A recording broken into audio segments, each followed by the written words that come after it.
Pendant plus de 30 ans, il a régné d'une main de fer sur son pays. Son nom, Mobutu Sese Seko. Surnommé le léopard de Kinshasa, il a fait du Zaïre sa propriété personnelle. Un royaume à sa gloire, bâti sur la peur, la propagande et une corruption sans limite.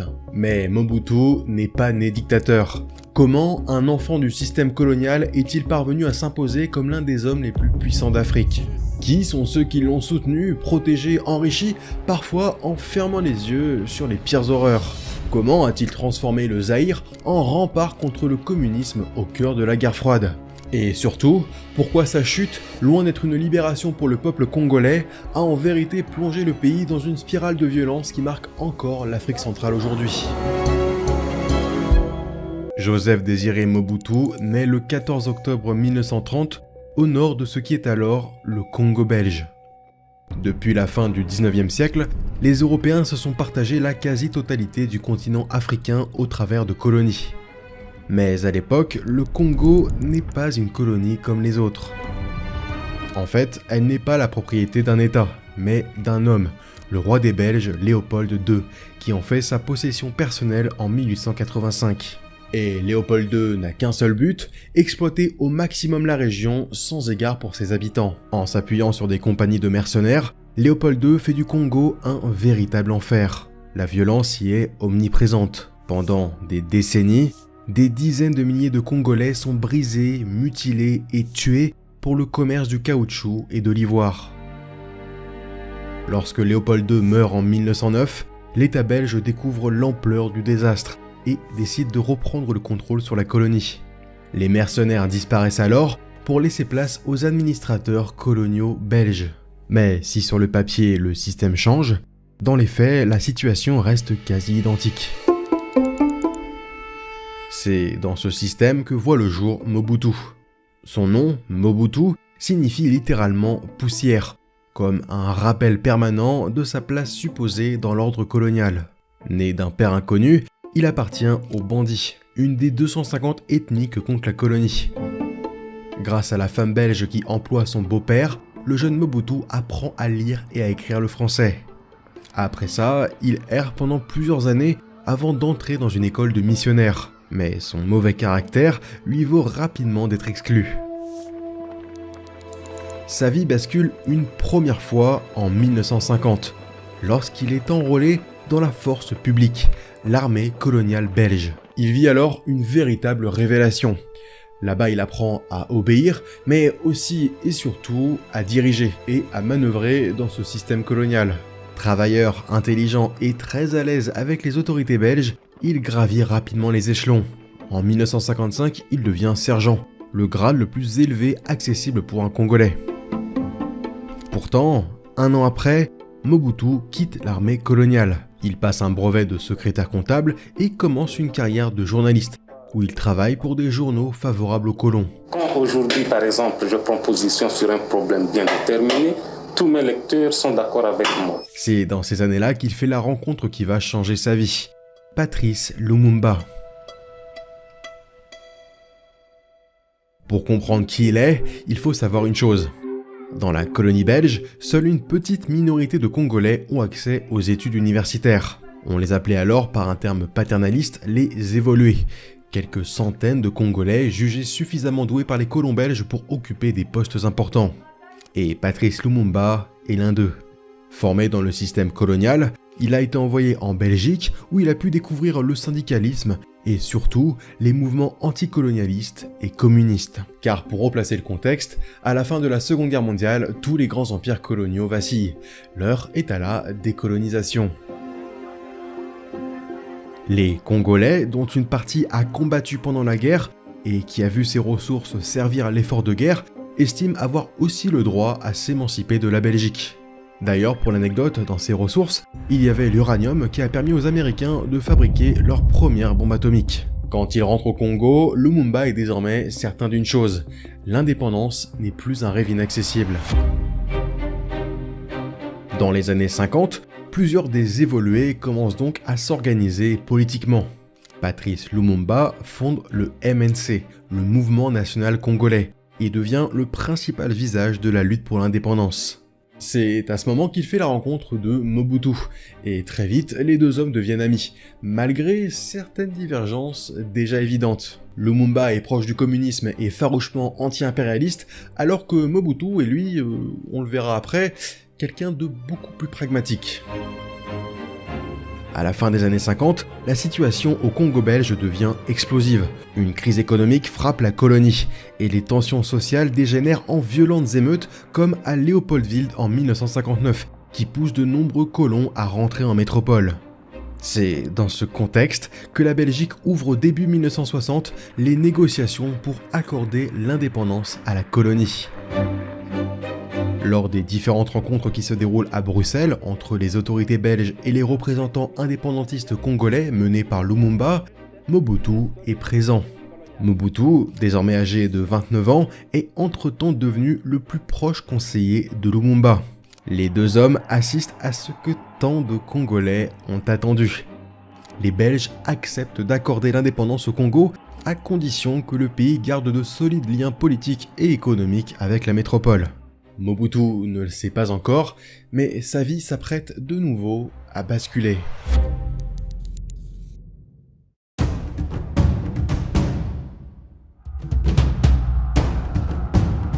On est le 29 juin 1960.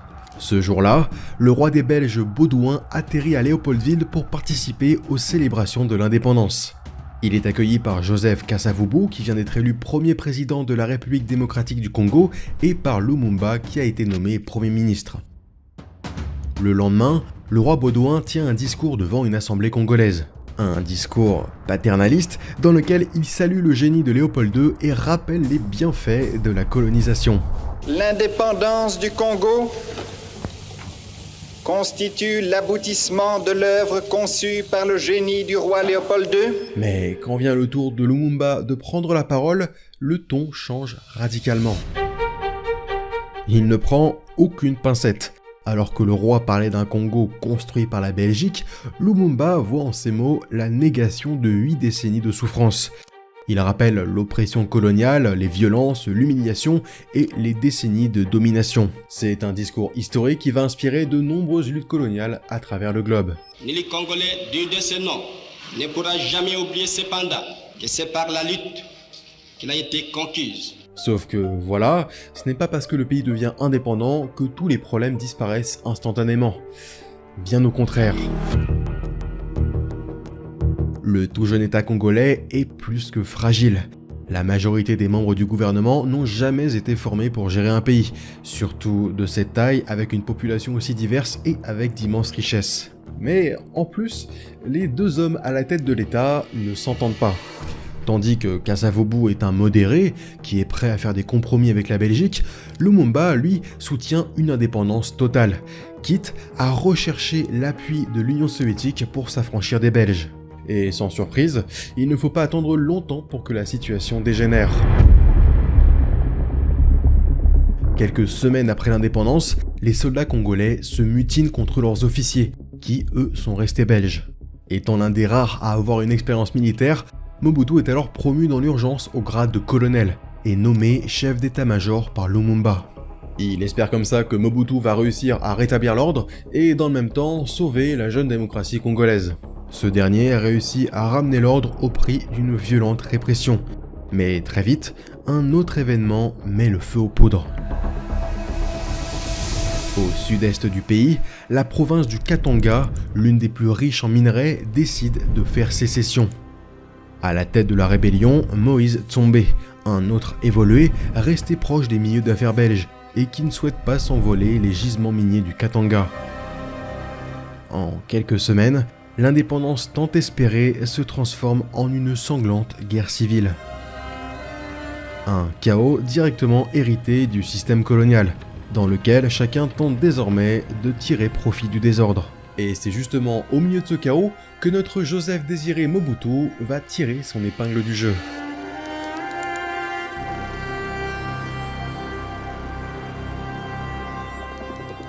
On est le 5 septembre 1960, et alors que le Congo est au bord de l'implosion, un véritable coup de théâtre a lieu au sommet de l'État.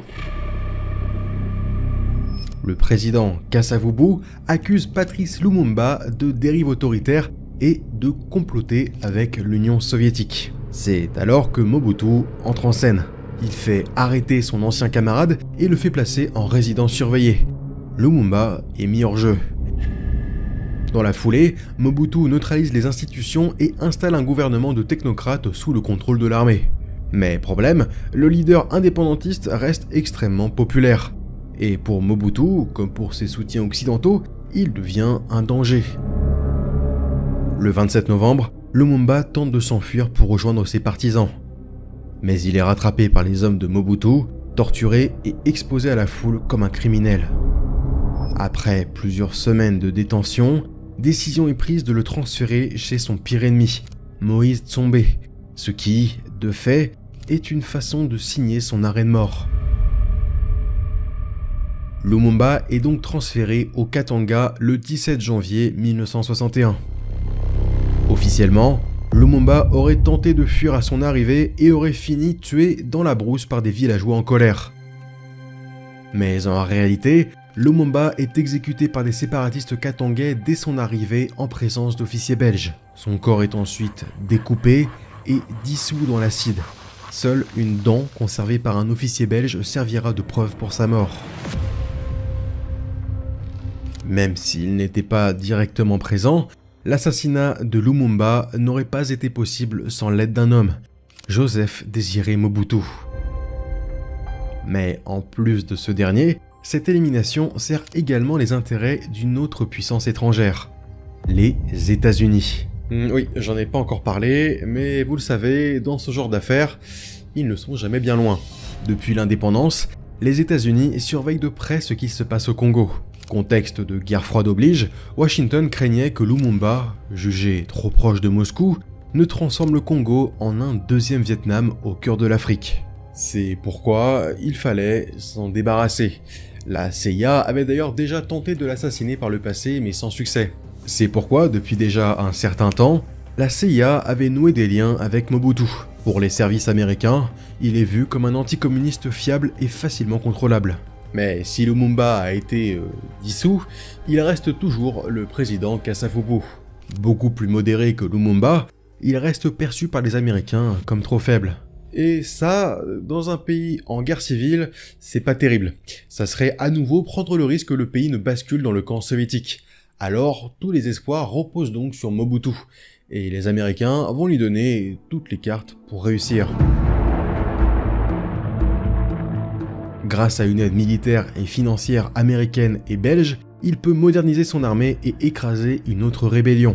Cette fois-ci à l'est du pays, menée par un certain Pierre Moulélé et d'anciens soutiens de Lumumba, qui ont pris les armes après sa mort et qui sont soutenus par l'URSS. Le Congo devient, à son tour, l'un des nombreux champs de bataille de la guerre froide. Et c'est durant cette guerre civile que Mobutu se forge une image de chef de guerre en prenant personnellement part au combat. Rien à faire, nous devons marcher à fond, même conclure des accords avec le diable pour refaire l'unité du Congo. Quand la guerre civile prend fin en 1965, Mobutu est devenu un héros national. Même s'il doit pour le moment toujours partager la gloire avec le président Kasavubu, c'est bien lui le nouvel homme fort du régime. Et d'ailleurs, Mobutu n'attend pas bien longtemps avant de tenter sa chance. Dès le 24 novembre 1965, il lance son second coup d'État. Fragilisé par 5 ans de guerre, le Premier ministre Évariste Kimba et le président Kasavubu sont renversés sans difficulté. Après Lumumba, c'est la deuxième grande figure de l'indépendance congolaise qui disparaît. Désormais, le Congo n'a plus qu'un seul visage, celui de Mobutu, qui, dans la foulée, se proclame président. Et contrairement à ses prédécesseurs, jamais il ne flirtera avec Moscou. En lien étroit avec la CIA, il ancre fermement son pays dans le camp occidental, le transformant en un rempart contre le communisme au cœur de l'Afrique. Aux yeux des puissances occidentales, Mobutu est donc l'homme idéal. Et c'est précisément pour cette raison qu'elles accepteront pendant des décennies de détourner le regard en le laissant installer tranquillement sa dictature.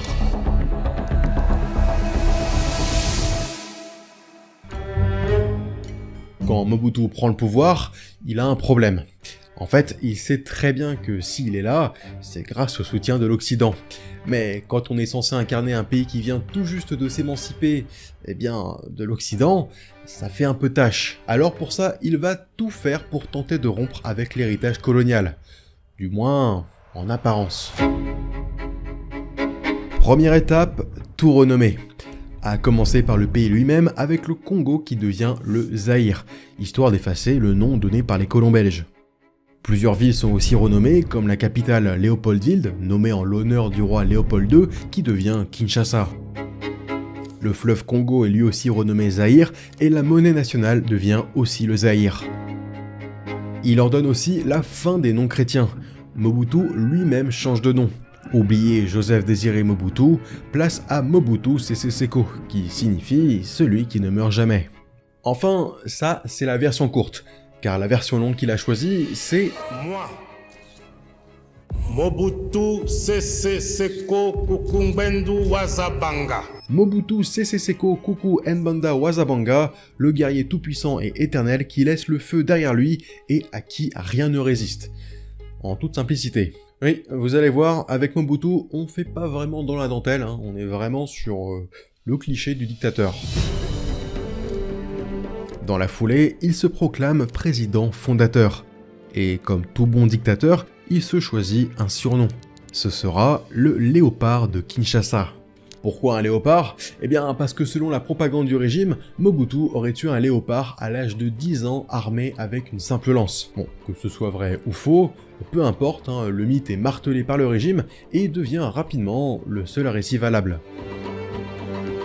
C'est la raison pour laquelle il porte en quasi-permanence un couvre-chef en peau de léopard. Quant à sa tenue, baptisée l'Abacoste, une simplification du terme Abal Costard, elle devient un symbole iconique du régime, au même titre que le fameux col Mao en Chine. Le Zaïre devient un état dirigé par un parti unique créé par Mobutu en 1967, le MPR, Mouvement Populaire de la Révolution. Et nous ne sommes pas un parti unique. Parti unique suppose quelque chose qu'on impose. Nous n'imposons rien. Avec son parti, le léopard écrase l'opposition. Il s'accapare tous les pouvoirs et en profite pour récupérer à son profit toute la gloire de l'indépendance. Il se présente comme l'héritier de Lumumba qu'il proclame héros national, se gardant bien de révéler à son peuple le rôle de premier plan qu'il a joué dans son assassinat. En bref, en quelques années seulement, Mobutu est passé d'un militaire opportuniste à véritable père de la nation, un dieu vivant que chaque Zaïrois doit vénérer.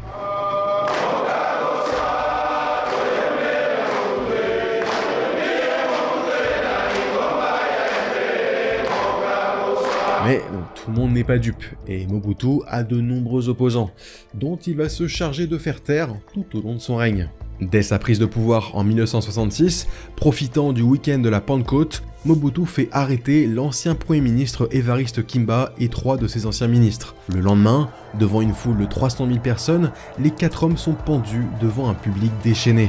La date de la Pentecôte n'est évidemment pas choisie au hasard, c'est un moyen de faire passer un message. Avec moi, même la religion ne vous protégera pas. Rapidement, d'autres figures de l'indépendance suivent le même destin. Moïse Tsombe, qui avait mené la sécession du Katanga, est enlevé à bord d'un avion vers l'Algérie en 1967. Il trouve la mort dans des conditions mystérieuses dans une prison algérienne. Pierre Moulélé, le pro-Lumumba qui avait mené la rébellion communiste, est lui torturé à mort dans une prison de Kinshasa. De façon générale, dès qu'émerge un officier un peu trop charismatique, un intellectuel trop influent ou un ministre trop populaire, il se charge de le discréditer, de l'écarter, voire de le faire éliminer. Pour ça, Mobutu a notamment recours à ce qu'on appelle les largages, une pratique déjà utilisée par Pinochet au Chili et qui consiste à faire monter dans un hélicoptère un prisonnier politique avant de le jeter de nuit dans le fleuve Congo. Ceux qui voyaient à l'époque les hélicoptères sillonner le fleuve dans la nuit, d'autres croyaient que c'était une surveillance nocturne de notre frontière avec le Congo. Ce n'était pas le cas, c'était exactement les largages des cadavres humains, des personnes exécutées par les services secrets de Mobutu. Pour se protéger, Mobutu crée une garde présidentielle composée exclusivement de bandits, l'ethnie à laquelle il appartient. Ce sont des hommes très bien payés, loyaux et surtout redoutables en matière de répression. Mais l'ironie dans tout ça, c'est que malgré la brutalité du régime, l'armée régulière zaïroise est dans un état lamentable, mal entraînée et mal équipée avec des hommes sous-payés. Résultat, en 1978, lorsqu'éclate une insurrection au sud du pays, Mobutu passe à un cheveu de tout perdre. Il ne doit sa survie qu'à une intervention militaire française ordonnée par le président Valéry Giscard d'Estaing qui fait parachuter des troupes de la Légion étrangère dans la région. Malgré une débâcle évitée de justesse, Mobutu en profite après ça pour se remettre le titre de maréchal. Mais si les Occidentaux, dont la France, se donnent autant de mal pour venir en aide à leurs amis africains, ce n'est pas qu'une question de lutte anti-soviétique. Car si le Zaïre a bien une qualité, c'est que c'est un pays immense qui déborde de ressources, des minerais et du pétrole. Autrement dit, c'est un pays riche, du moins qui pourrait l'être. Problème, malgré l'indépendance, le Zaïre ne semble pas s'enrichir. Alors pourquoi ? Eh bien, parce que derrière les discours africanistes du léopard de Kinshasa, dans les faits, rien n'a vraiment changé depuis l'époque du Congo belge. Comme au temps de la colonisation, les ressources restent toujours exploitées par des entreprises étrangères. La seule différence, c'est que dans tout ça, il y a Mobutu qui prélève sa part. Et oui, que serait une bonne dictature sans la corruption ? Bon, la corruption, on en voit un peu partout. Mais bon, comme Mobutu le disait lui-même... Qui nous a appris la corruption? Je crois que c'est vous autres. Parce que ouais, au Zaïre, c'était vraiment quelque chose. Avec tous ces accords passés avec des entreprises étrangères et à d'habiles montages financiers, le maréchal et sa cour réussissent à capter une quantité phénoménale d'argent et de joyaux directement payés sur les richesses du Zaïre. Les Zaïrois se moquent d'ailleurs de la devise de leur chef, qui est toujours servir, qu'ils détournent en toujours se servir. Mobutu et ses proches s'offrent des villas sur la Côte d'Azur, des châteaux en Belgique, des voitures de luxe ou encore remplissent des comptes bancaires en Suisse. Dans les années 80, Mobutu est si riche qu'il est l'un des rares milliardaires de la planète. Et lorsqu'il décide de réinvestir, il le fait quasi exclusivement dans sa région natale. Il fait construire dans le village de Gbadolit un palais extravagant, du marbre, des dorures et des bois précieux pour ce qui est appelé le Versailles dans la jungle, construit dans un pays où la population ne fait que survivre. Il fait même construire un aéroport privé juste à côté, spécialement pour lui, sa famille et ses deux maîtresses. Mais encore une fois, tout ce qu'il se passe à l'intérieur du Zaïre reste au Zaïre. Les Occidentaux ferment les yeux sur les agissements du dictateur. C'est comme ça qu'il peut voyager aux quatre coins du monde et rencontrer tous les puissants de son époque. Et avec tout ça, il peut même se permettre de dépenser 10 millions de dollars pour organiser à Kinshasa le combat du siècle entre les boxeurs Mohamed Ali et George Foreman.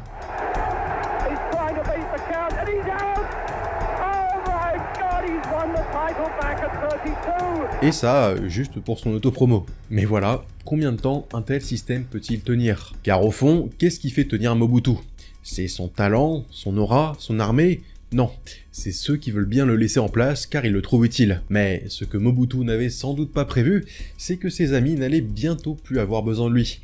Car le contexte international qui lui avait permis de prendre le pouvoir allait bientôt prendre fin.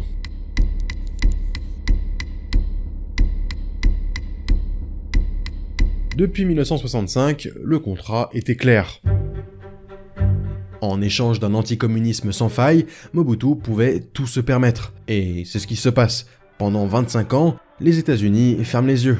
En échange, Mobutu s'arrange pour toujours soutenir la cause occidentale. À l'ONU, le Zaïre vote quasi systématiquement dans le sens de Washington.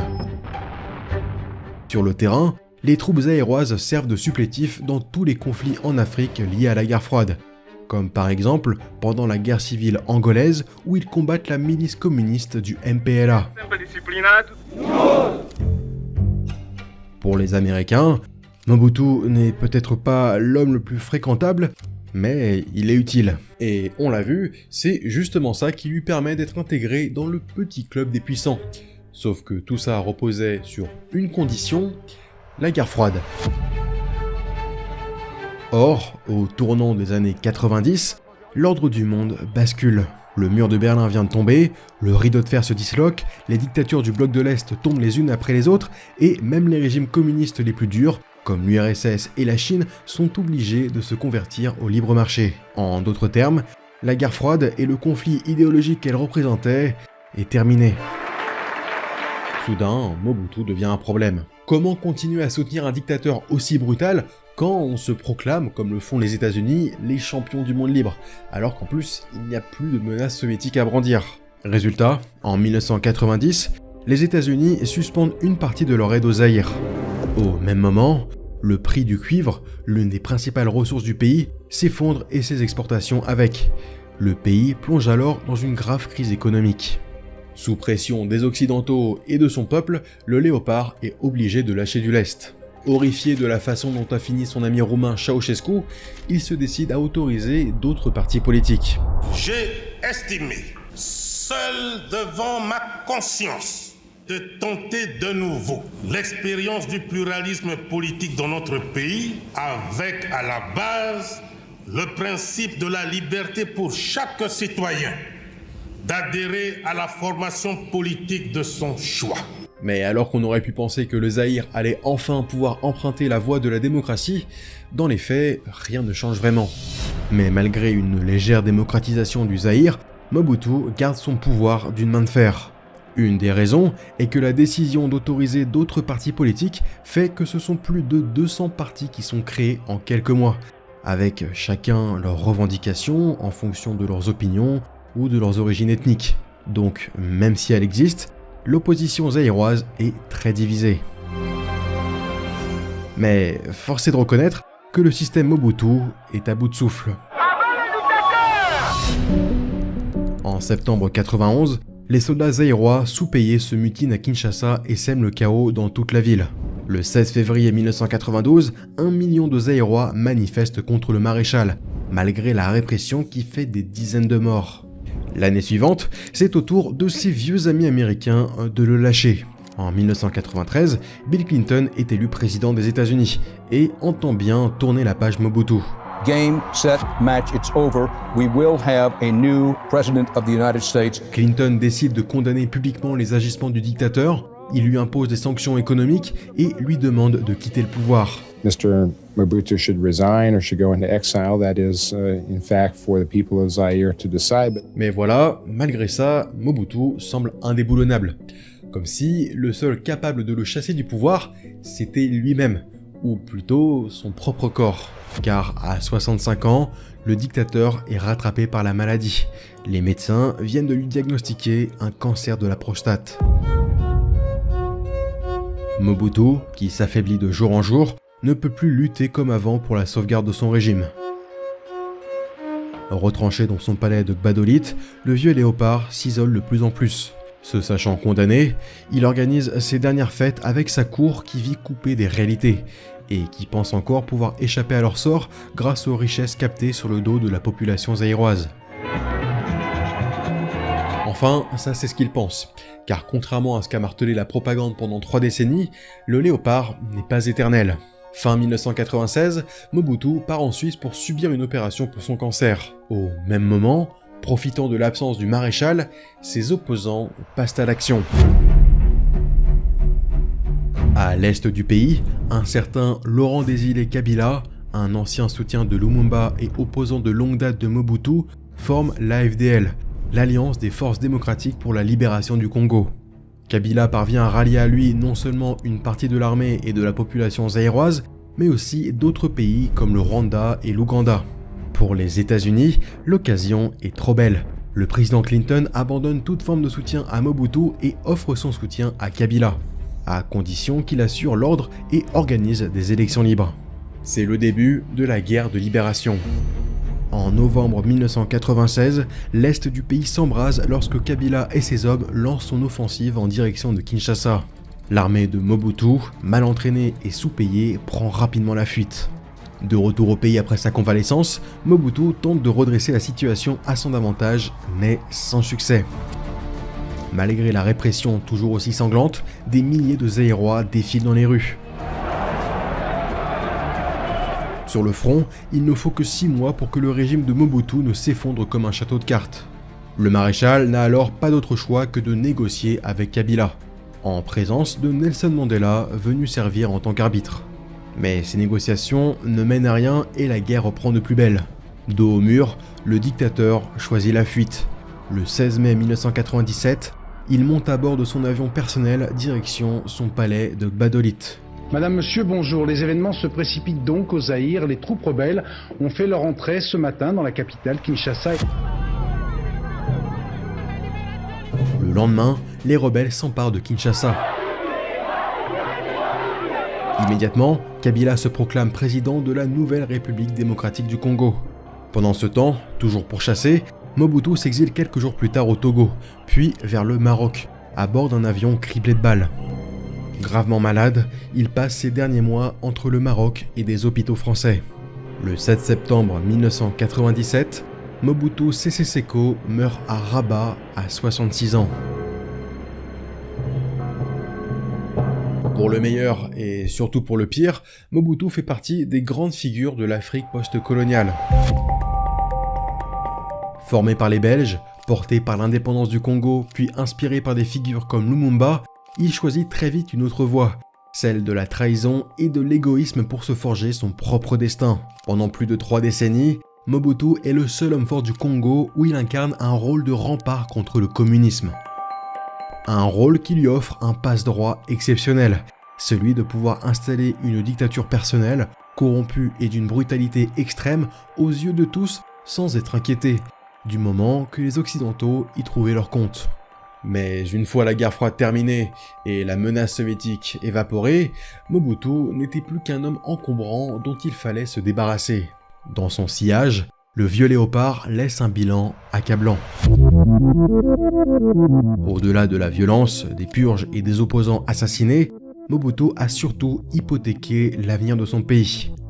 Les chiffres parlent d'eux-mêmes. En 1987, au moment de sa chute, alors que la population a triplé depuis 1965, le PIB du Zaïre est resté pratiquement le même qu'à l'indépendance. Mobutu, c'est 32 ans au pouvoir pour 32 ans de stagnation. Alors qu'il avait pourtant hérité d'un pays plein de potentiel, il s'est tout accaparé pour lui-même, ruinant son pays pour les décennies à venir. Car ce que les Congolais ne savent pas encore en 97, c'est que l'espoir né de la chute de Mobutu, incarné par Laurent Désiré Kabila, va très vite se heurter à la réalité. Dans un pays ruiné, divisé et sans institutions solides, sa prise de pouvoir ne débouche pas sur une reconstruction du pays, mais sur un nouveau chaos. Les Zaïrois, redevenus Congolais, se retrouvent pris dans une spirale de conflits où chacun règle ses comptes en tentant de s'enrichir sur les ruines du régime du Léopard. Une série de guerres meurtrières qui continue encore aujourd'hui. Je viens d'un pays le plus riche de la planète. Pourtant, le peuple de mon pays est parmi les plus pauvres du monde. Bientôt 30 ans après sa mort, alors que se dressent les ruines de son palais dans une république démocratique du Congo qui n'a de démocratique que le nom, difficile de dire si le pays a vraiment tourné la page de Mobutu, ou si son fantôme plane toujours au-dessus du pays.